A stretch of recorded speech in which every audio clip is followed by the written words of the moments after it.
morning. I've been here a couple of times before, but it's probably wise to reintroduce myself. I'm Karl Stevens. I'm the missioner for campus ministry with the diocese, mostly based at OSU and at St. Stephen's. And I'm really happy to be here this morning, particularly because ever since Friday morning, I've been really wanting to be among other Christians, to have a chance to process and think about and I don't think I can say make peace with, but at least benefit from the grace of other people and from the theological thought and the understanding that all of you have. And I know that what I say this morning is going to fall far short of the fullness of wisdom that we all can bring to these horrible questions about what is happening in our culture at this time. So I hope that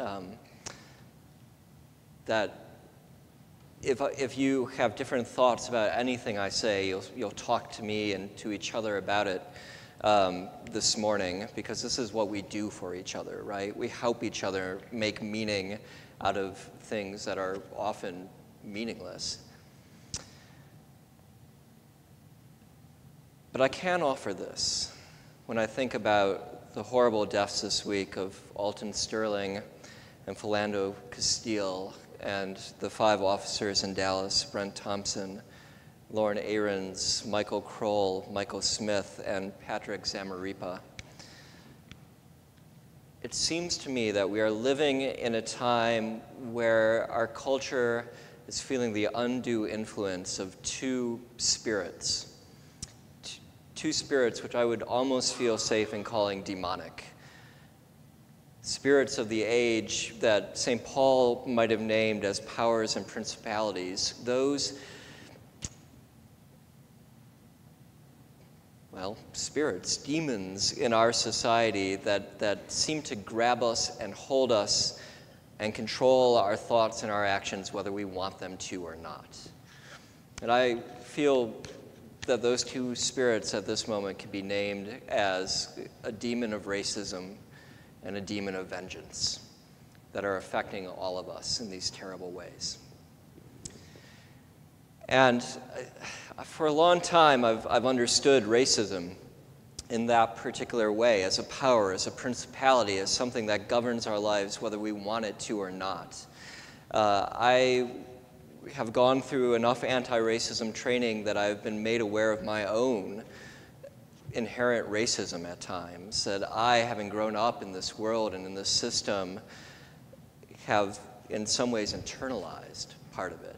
And so I am aware that if I'm walking down a dark street and I see a young man who's African American coming towards me, I'm going to be more frightened than if I see a young man who's Caucasian coming towards me. And I know that it's wrong, but it's also the spirit as it's taken hold of me. And I struggle to let it go. I struggle not to give in to that spirit. And it's made all the worse by the fact that I've had in my life at least 2 very small glimpses of what this must feel like towards those African American young men whom I'm being immediately suspicious of. When I was a young man, in my mid-20s in Minnesota, one day I was out to lunch just by myself, taking my lunch hour from work, and sitting in a restaurant reading the newspaper.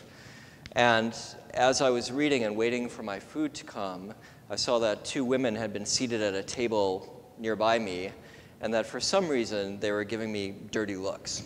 And I didn't know why.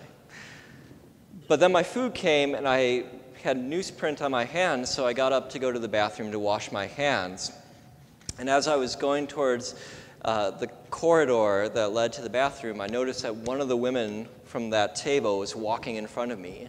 And she went through the door into the corridor, and then I went through the door into the corridor, and she went to her own bathroom, I went into mine, and I washed my hands, and I stepped back out into the corridor, and her friend had come and was peeking her head into the women's room and was saying, "I wanted to make sure you were all right because I noticed that guy follow you in here." And I immediately felt angry, right? I felt, here I am, I'm being suspected, accused of something that has nothing to do with me. But then I also thought, that has to come from something. Something in these two women's lives have made them very worried about young men.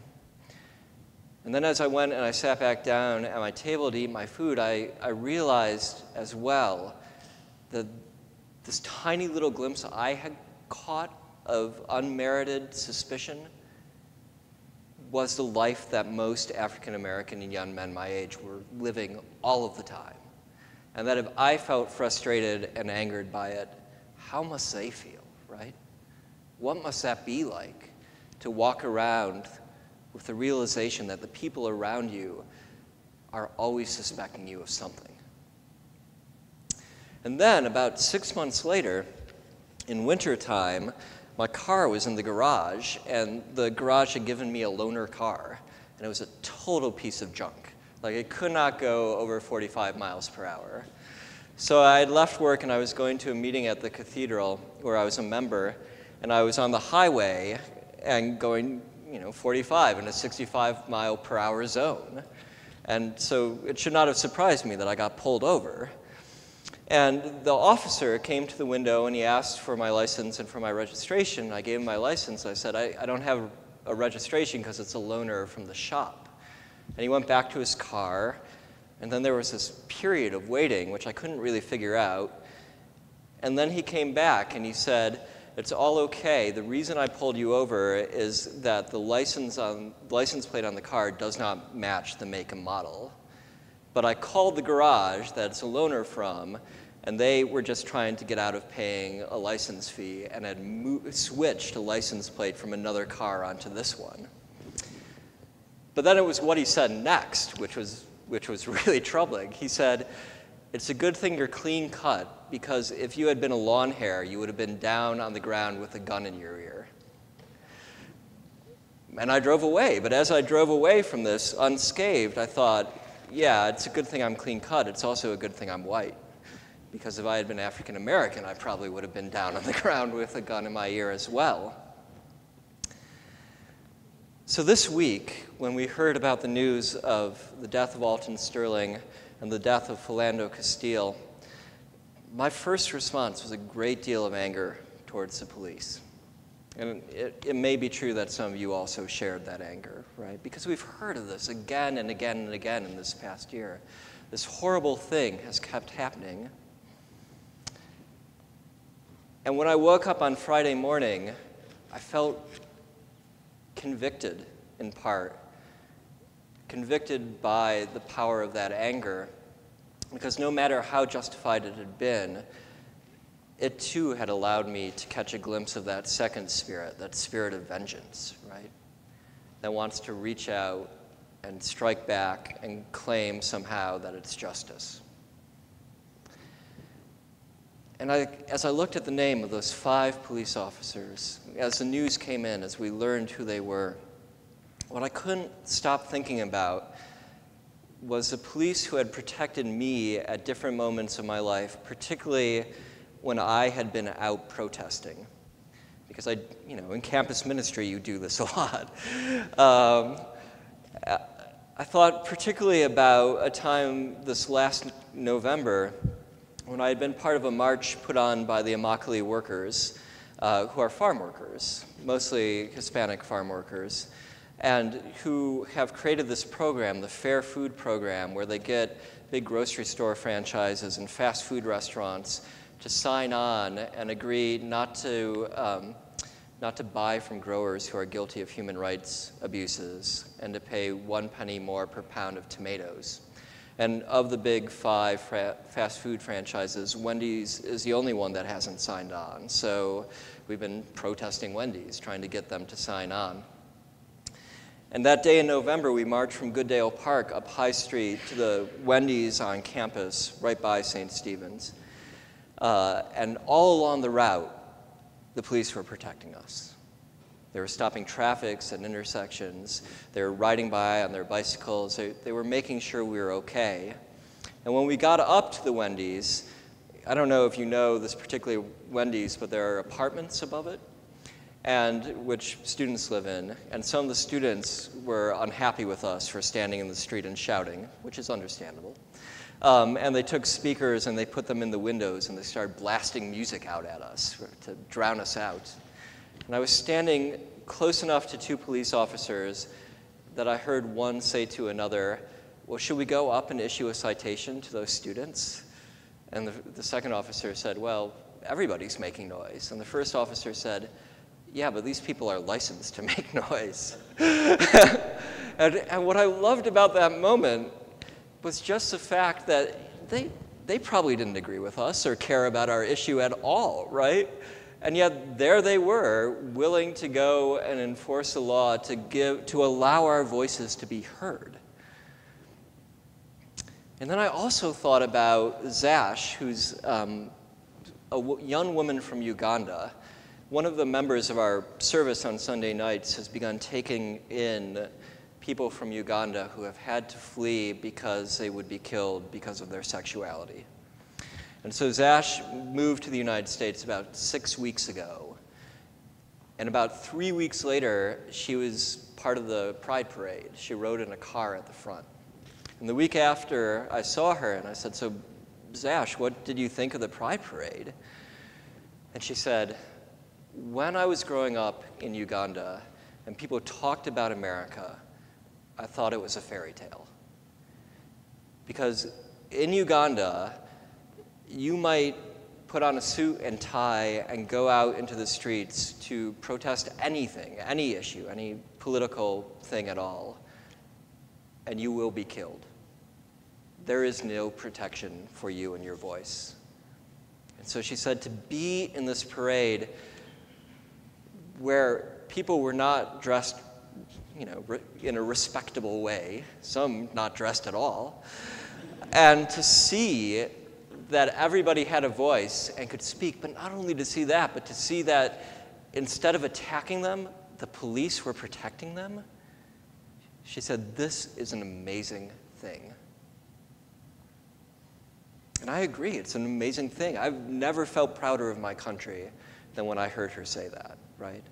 That we live in a country where all sorts of people who disagree about all sorts of things can speak that disagreement and most of the time not be afraid of being hurt for it or killed for it.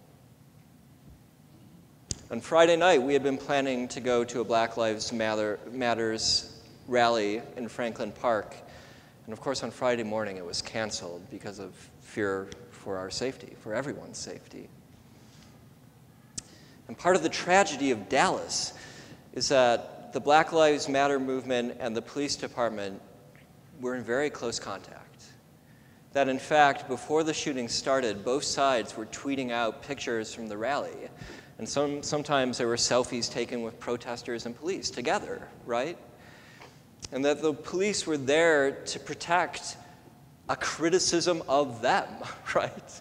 People who wanted to come out and criticize them, and instead of being outraged and withdrawing their protection, they were there. And then that spirit of vengeance reached out and took 5 lives and wounded another 8 people. And I don't know what to make of it. We heard in our opening hymn today, we heard in our collect this plea to God, help us to understand what to do. What are we to do with this? We also have the word of Christ, who when he tells that story of the Good Samaritan, is talking about exactly these divides. And if we had an icon of that story now, to meet the needs of this present moment, it would be an icon of a police officer protecting a Black Lives Matter protester, or of a Black Lives Matter protester protecting a police officer. Because both have that great capacity to show mercy, which we are called to, which we are asked to participate in and align ourselves to. I don't know what to do with this moment or this time in the life of our nation. I think we are right to pray for guidance. I think we are also right, whenever we can and however we can, to resist these twin powers, this racism and this spirit of vengeance. And to mourn with these 7 people who mourn for these 7 people who were killed this week, for Alton Sterling and Philando Castile and Brent Thomason, Lauren Ahrens, Michael Kroll, Michael Smith, and Patrick Zamarripa.